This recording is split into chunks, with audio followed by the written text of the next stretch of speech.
ئەو بێکاریەی لە ئەمریکا هەیە مەسەلەن ئەو بێحقوقیەی بێمافیەی لە ئەمریکا بەڕاستی تەنجی بە ژیانی خەڵکەوتنیوە شوخی نییە سکۆڵەش نییە وە کەمتریش لە هیچ وڵاتێکی دیکە نیە بۆیەش حەولیانەوەیە کەسێکی کە وەک مەسەن تەرام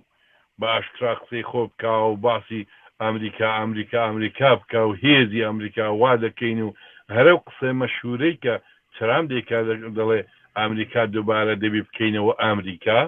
قسەی منزوری ئەوەیە کە بیکەینەوە ئەو ڕایگرین و بیکەینەوە ئەو ملهۆڕی کە هەمیشە بووە لە دنیادا قسەی یەکەم خۆی کردوێتی و ئەویش هەمووی بە قازانجی سەرمایە بە قازانجی تەولیدی سەرمایە نە بە قازانجی مەسەلەن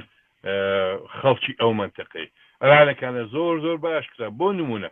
هەر ئەوەی کە دەیکەن لە ئیسرائیل ئەو حیمایەتەی کە لە ئیسرائیل بە ملیارد دەیکەن بەڕاستی ئەو هێز و توانایی بۆی دنێرن ئەو هەموو حیمایەت گەورەیەی کە لە ئیسرائیل دەیکەن و ئەو بەڵایەن تووشی خەڵکی فەلەستین کردووە